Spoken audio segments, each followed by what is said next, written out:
A very good morning. Welcome to Perspective. I'm Natasha Jha. So it's a program where we discuss all that is making news in important newspapers. But before we get straight into our discussion, take a look at what is making headlines this morning.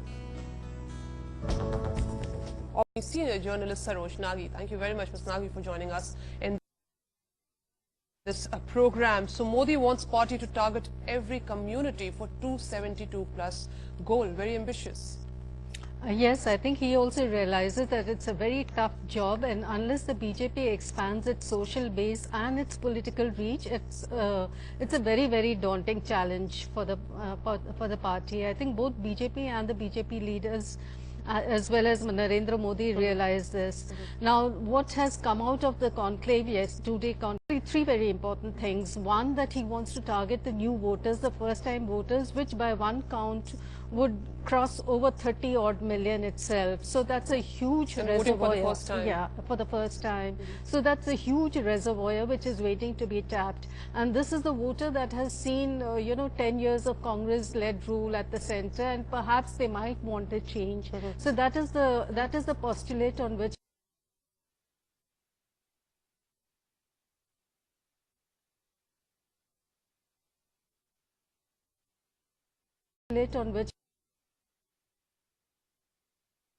is trying to give the example that 20 to 25% Muslims voted for in Gujarat, and therefore the BJP should not throw up its hands and say the Muslims are not going to vote for us. They should make every attempt, the party should make every attempt to get even the minority votes, especially the lower chunk of the minority votes, the most backward of the minorities and the Muslims. They should try and get that. I mean, there's no point saying that the Muslims won't vote for us, so don't even try for a single vote of the Muslims. Maybe with this attempt of his to say that it's time for us to ape Gujarat model, is he also trying to send a signal to his own party saying that Gujarat has not been anti-Muslim in a way? Yes, he's trying to give that signal, but then why the Muslims voted for him, if at all they voted for him, there could be hundreds of reasons, other reasons for that.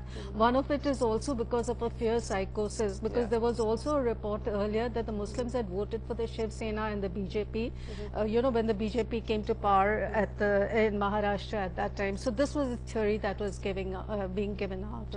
Now, what his reasoning perhaps would not be that you should tap them because of the fear psychosis in the national elections also. So you're saying the first-time voters, the young voters, and his focus on the social media this time were few of the highlights. The social media targets one section of the population, which is a very upwardly mobile, educated, and which has the wherewithal of the computer and the mobile phones and how to use it, whereas a large chunk lies in the hinterland, which uses the mobile phone only as a telephone to connect one person to another without going into the other apps.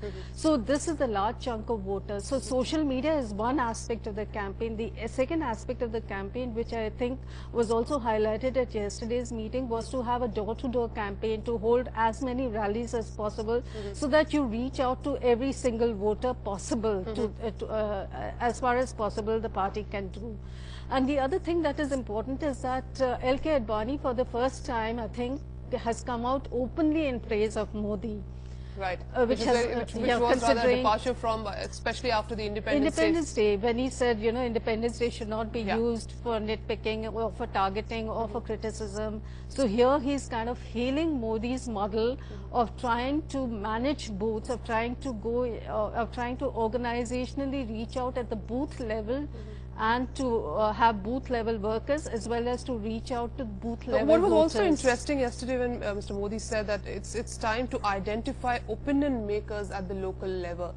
So he's also hinting at the fact that let's look for people who can play actually leadership roles and try to bring in them in the national fora. Yes, I think, and that's a very important point which hasn't been realized very substantially by even by sociologists, because there's a huge change taking place at the grassroots level, especially with the Panchayati Raj institutions and the Panchayati Raj Act, and empowering women and through urban bodies. There's a large chunk of leadership that is growing up at the grassroots level, and this leadership needs to be tapped, whether it's through